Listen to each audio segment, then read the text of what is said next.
Very glad to have your company tonight, coming to you straight from the heart of Africa, Kigali. My name is Martina Evera.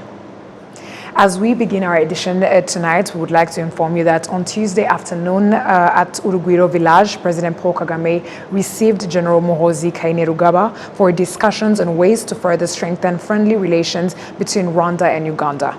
On Monday evening, President Paul Kagame and First Lady Jeannette Kagame hosted General Muhoozi Kainerugaba and his delegation for an evening to celebrate the general's birthday.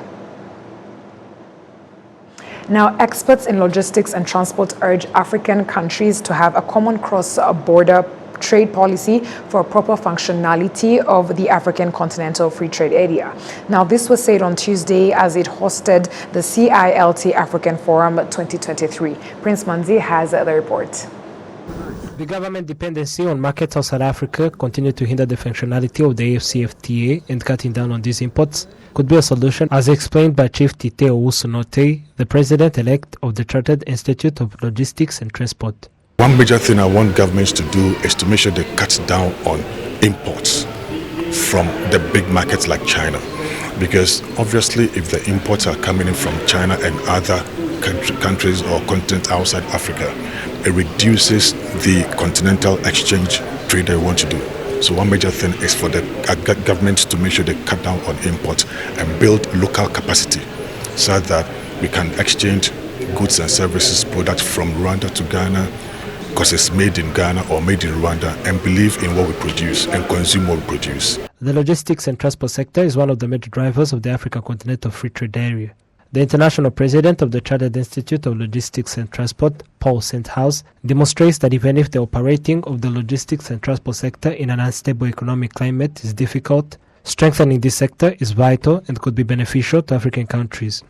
We're in a very difficult climate at the moment where particularly fuel costs and other costs are higher than they've ever been, and transport logistics has always been a business that works with very fine margins, so it makes it very difficult when prices are unstable for the providers of transport logistics to actually predict what they're going to need within their business. I think what we'd all like is a position where in every business you'd like to see a predictability with your cost base. So the challenge really is operating in a quite a difficult economic climate. When it comes to ongoing trade, of course, the import-export marketplace is where Africa can have the biggest benefit in ensuring that it delivers economically for the inhabitants of the continent. So I would like to see some of the import and export businesses really start to get some momentum behind them and to drive their businesses forward. And I think that will be a benefit to everybody in society. The Permanent Secretary in the Ministry of Trade and Industry, Richard Niweshuti, reiterates that African countries should align with policies in place, as Rwanda is, for the proper functionality of the Africa Continental Free Trade Area. Our policies need to be fully aligned, and that's why the TFA, the World Trade Organization, has been put as a priority. We are also improving and updating our national logistic policy and strategy. And we have also just completed our CFTA strategy. All these are done in the intent to really prioritize and also identify the opportunities that we bring within the wider market opportunities. Since Monday, in Kigali convened the CILT Africa Forum 2023. The president of the CILT Rwanda, Patrick Mugabo, demonstrates that this forum will provide solutions to issues found in logistics and transport sector. CILT iri mu batanga ibisubizo, ni nayo mpamvu twafashe inzira ya mbere. CILT is one of the solution providers, and that is why we took the first step to call out for this forum. CILT includes professionals in the logistics and transport sector, and I believe they are in the right position to provide advices to institutions in charge of specifically this sector in all these countries. This three-day CILT Africa Forum 2023 was participated in by 500 people from 17 countries, majority African countries. It will be concluded on Thursday. Prince Manzi, RwandaTV News. Thank you, Prince Manzi, for that report.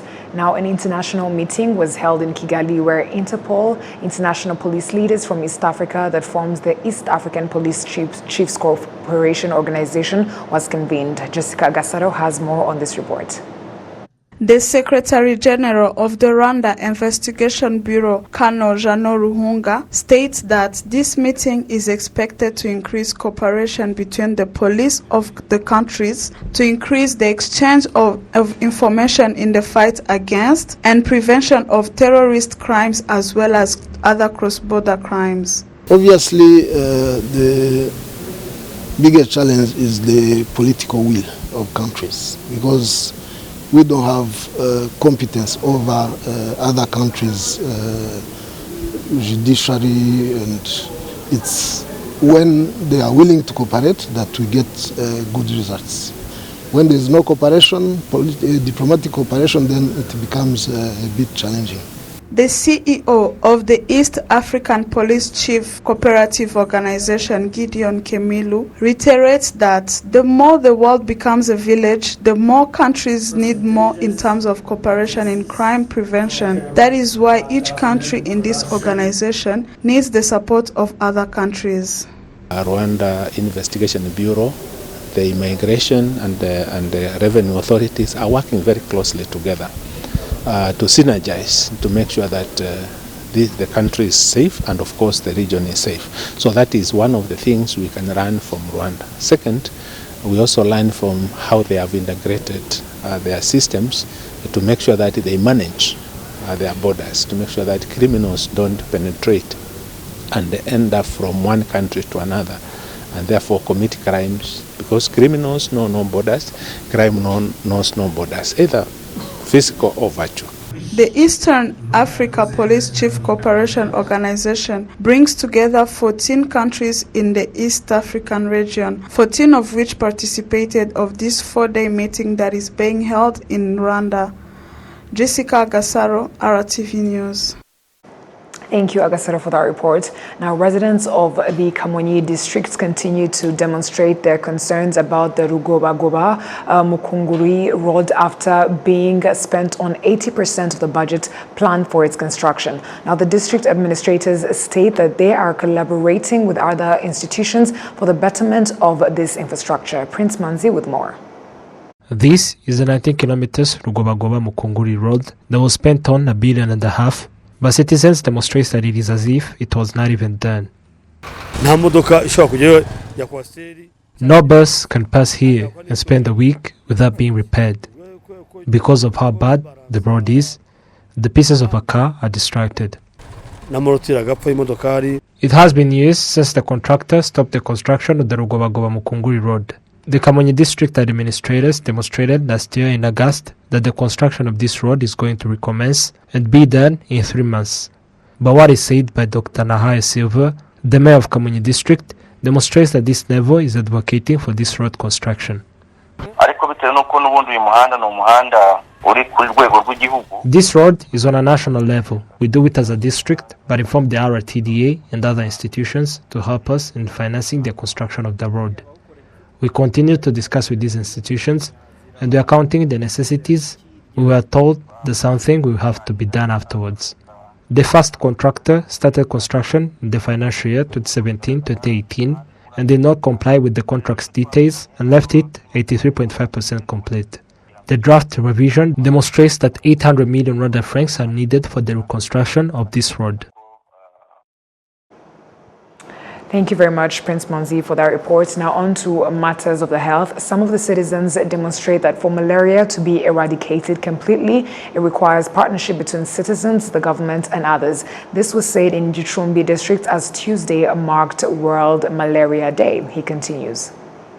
Under the theme, Eradicating Malaria, Starting with Me, on this World Malaria Day, some of the citizens elaborate their journey of improving the understanding on this disease. At the beginning, people would think it is witchcraft, but now they understand. We sleep in mosquito nets, we have no bushes and swamps around us. We emphasize also on cleanliness. The director of the Vector Control at the Rwanda Biomedical Center, Dr. Emmanuel Hakizimana, demonstrates that some of the citizens did not understand the essence of preventing themselves from malaria, hence misuse of prevention equipments, but currently it is not the case. He appreciates them and has a request. Citizens are requested to use every equipment provided for fighting against malaria. They have to sleep in mosquito nets, consult health advisors.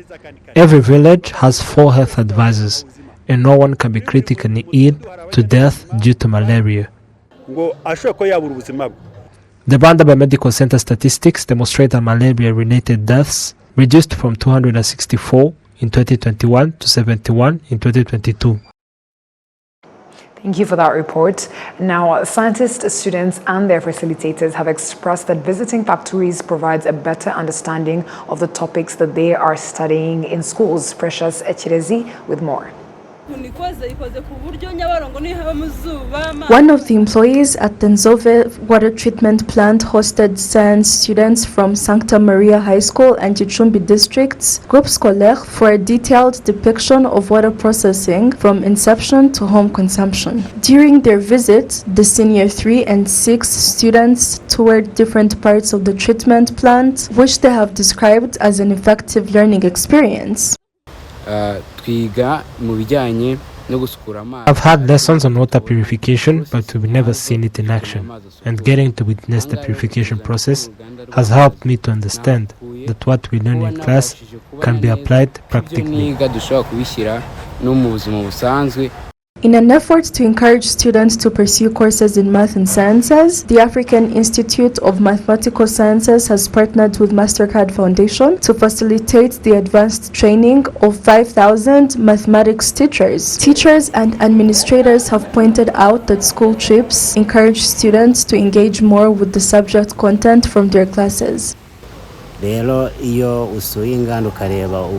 Visiting factories helps students get a practical sense of what they study in class. We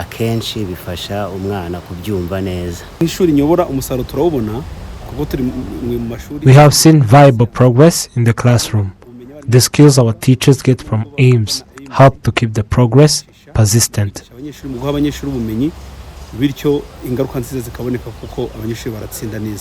The Nzove treatment plant has the capacity to process over 100 cubic meters of water daily. Precious Tirezi, RTV News.